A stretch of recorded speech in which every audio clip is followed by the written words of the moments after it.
नमस्कार, the Hind today news में आपका स्वागत है। आइए बढ़ते हैं आज की खबरों की ओर। मध्य प्रदेश सरकार के गृह मंत्री गुरुवार को सुप्रसिद्ध धार्मिक स्थल ददरुआ धाम में चल रही बागेश्वर सरकार की हनुमान कथा का अनुसरण करने पहुंचे। इस दौरान मौके पर सांसद संध्या राय, भाजपा अनुसूचित जाति मोर्चा के राष्ट्रीय अध्यक्ष और पूर्व मंत्री लाल सिंह आर भी मौजूद रहे। मंच पर पहुंचे गृह मंत्री नरोत्तम मिश्रा ने बागेश्वर सरकार, पंडित धीरेन्द्र कृष्ण शास्त्री और ददरुआ सरकार महामंडलेश्वर रामदास महाराज के दर्शन किए। इस दौरान उन्होंने मंच से सभी को संबोधित भी किया। प्रदेश के गृह मंत्री नरोत्तम मिश्रा ने मंच पर विराजमान संतों का आशीर्वाद लिया। साथ ही कहा कि मुझे धार्मिक स्थान पर प्रवचन सुनने में बहुत आनंद आता है।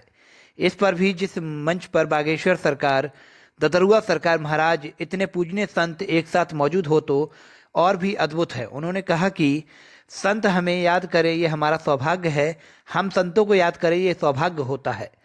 हम संत के यहाँ चलकर जाए ये परम भाग्य होता है, और संत चलकर हमारे यहाँ आए यह महाभाग्य होता है, और इतने पर भी नहीं समझे तो दुर्भाग्य होता है। कथा सुनने में जो आनंद आता है वह कहीं ना कहीं गृह मंत्री ने अपने उद्बोधन में कहा कि कई लोग समझ नहीं पाते हैं। एक फिल्मी गाने को आप कितनी बार सुनेंगे, कुछ समय बाद आप ज़्यादा बार नहीं सुन सकते। किसी डायलॉग या नेता के भाषण को 2-4 बार से ज़्यादा नहीं सुन सकते। लेकिन हनुमंत कथा हो या भागवत कथा, मेरे परदादा ने सुनी, मेरे दादा ने सुनी, मेरे पिता ने सुनी, और मैं भी सुन रहा हूँ, मेरा बेटा भी सुन रहा है, और सबको हर बार नई सी लगती है, बड़ा आनंद आता है।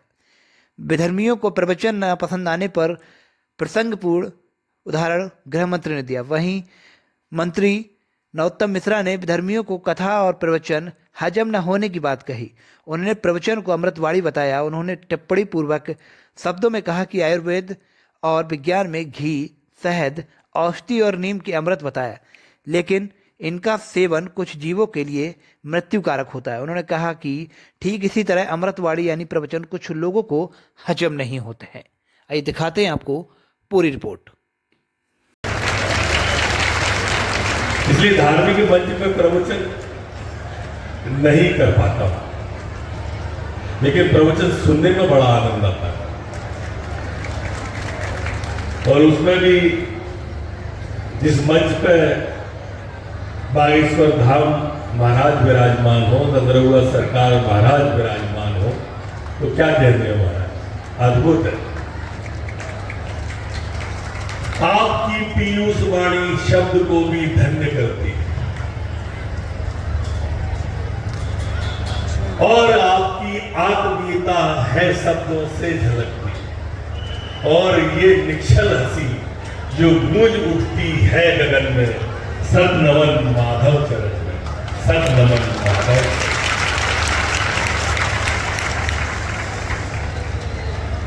आप गतियां पधारे थे तब मैंने कहा था महाराज,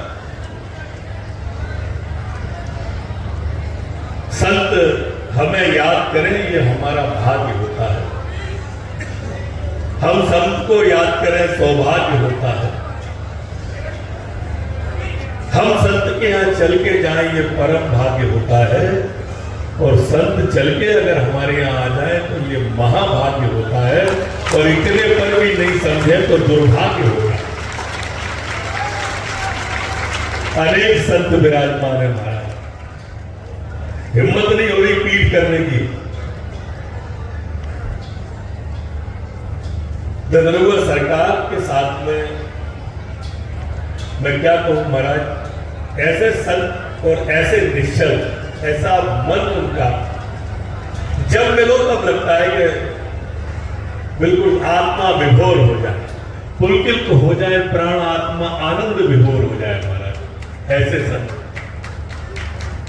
महाराज। लोग समझ नहीं पाते हैं, एक हमारा शास्त्र ऐसा शास्त्र है, हनुमत कथा हो या भगवत कथा हो, आप किसी फिल्म के गाने को 4 बार, 10 बार, 12 बार से ज्यादा नहीं सुन सकते। किसी फिल्म के डायलॉग को, किसी नेता के भाषण को 2 बार, 4 बार, 10 बार से ज्यादा नहीं सुन सकते। लेकिन ये हनुमत कथा और ये भगवत कथा मेरे परदादा भी सुन रहे थे, मेरे दादा भी सुन रहे थे, मेरे पिता भी सुन रहे थे, मैं भी सुन रहा था, मेरा बेटा भी सुन रहा है, और सबको हर बार नई लगती है। और ऐसे भी नहीं जोड़े जिनके बारे में मैं बात कर रहा हूं, शहद है शहद। हमारे यहां विज्ञान के द्वारा भी और हमारे शास्त्रों में भी शहद को अमृत बताया है, लेकिन शहद को अगर कुत्ता चाट लेता है तो मर जाता है। देसी घी को हमारे यहां आयुर्वेद में, देसी घी को हमारे यहां गाय के घी को आयुर्वेद में और विज्ञान में भी अमृत बताया है, लेकिन मक्खी अगर उस पर बैठ के उसको खा ले तो मक्खी मर जाती है। जो हमारे यहां औषधि मिश्री होती है, मिश्री, मीठी मिश्री मावा जिसको बोलते हैं, ये मिश्री हमारे यहां औषधि में काम आती है और आयुर्वेद में भी और विज्ञान में भी इसको औषधि बताया है, अमृत बताया है, लेकिन गधा अगर इसे खा ले तो मर जाता है। इसी तरह से हमारे यहां नीम को हकीम बताया है, नीम को हकीम बताया है। कौवा नीम के पेड़ पे ही रहता है, लेकिन नीम की अगर निबोरी खा ले तो कौवा मर जाता है। अब ये चारों चीजें हैं तो अमृत, लेकिन कुछ ऐसे हैं जिनको हजम नहीं होती है। ऐसा ही महाराज आपके प्रवचन, संतों और महंतों के प्रवचन, कुछ लोग ऐसे हैं जिन्हें हजम नहीं होते। अब जिन्हें हजम नहीं होते, मैं उनकी तुलना मैंने गधे से नहीं की है, मैंने उदाहरण दिया है, मैंने कौवे से नहीं की है, मैंने कुत्ते से नहीं की है, मैंने एक प्रसंग सुनाया है। इसका इसलिए कोई राजनीतिक अर्थ ना निकाले। महाराज, हम सब आपके चरणों में, आपके मुखारबिंद से, आपके श्रीमुख से चर्चा सुनते हैं। आप हारे का सहारा, लेकिन कुछ लोग हैं ऐसे जो इसमें भी मीन निकालते हैं। समाज के अंदर ऐसे लोग जिन्हें अमृतवाणी क्या कहूंगे, अमृत ही हजम नहीं होता। हमारे यहाँ चार चीजें ऐसी हैं, विषयांतर न समझे इसको, प्रसंग निकले आया अमृत का तो सुना रहा हूं, और उन लोगों ने से भी नहीं जोड़े जिनके बारे में मैं बात कर रहा हूं। शहद है शहद। हमारे यहां विज्ञान के द्वारा भी और हमारे शास्त्रों में भी शहद को अमृत बताया है, लेकिन शहद को अगर कुत्ता चाट लेता है तो मर जाता है। देसी घी को हमारे यहां आयुर्वेद में, देसी घी को हमारे यहां गाय के घी को आयुर्वेद में और विज्ञान में भी अमृत बताया है, लेकिन मक्खी अगर उस पर बैठ के उसको खा ले तो मक्खी मर जाती है।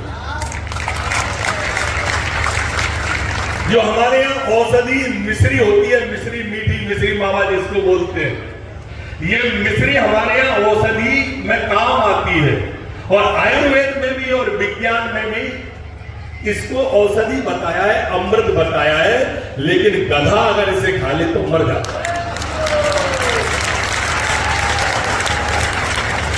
इसी तरह से हमारे यहां नीम को हकीम बताया है, नीम को हकीम बताया है। कौवा नीम के पेड़ पे ही रहता है, लेकिन नीम की अगर निबोरी खा ले तो कौवा मर जाता है।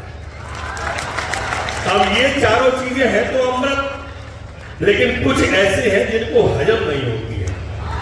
ऐसा ही महाराज आपके प्रवचन, संतों और महंतों के प्रवचन, कुछ लोग ऐसे हैं जिन्हें हजम नहीं होते।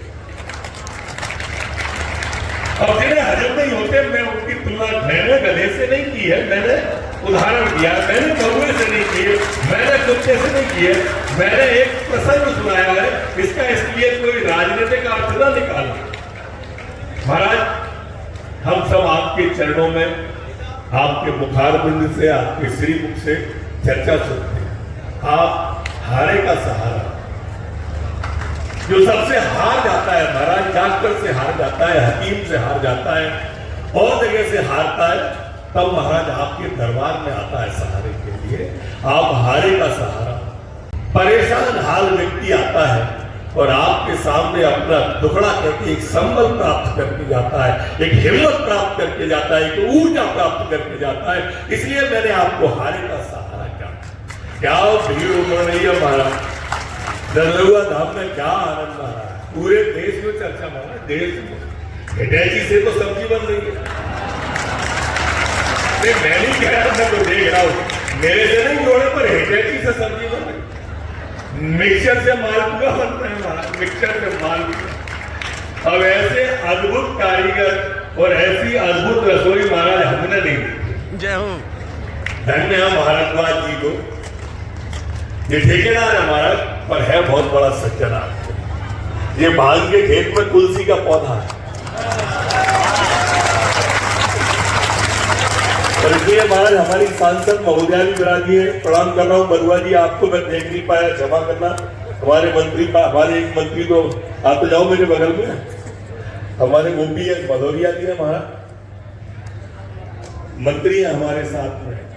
इन सबके लिए एक बार तालियां बजा दो, हमारे सांसद जी, ओपी के लिए, बरुआ जी के लिए। मैं भिंड की जनता को प्रणाम करता हूँ। आप सबके बीच में मैं व्यवधान नहीं बनता, महाराज का आदेश था इसलिए थोड़ा समय लिया। बहुत बहुत धन्यवाद। इस वीडियो को लाइक करें, हमारे चैनल को सब्सक्राइब करें, बेल आइकन जरूर प्रेस करें हमारी न्यू वीडियो सबसे पहले देखने के लिए। सब्सक्राइब करने के बाद ना घंटी बजा देना, ताकि जब भी मैं कोई न्यू वीडियो अपलोड करूं तो तुम्हारे फोन की घंटी भी बजे।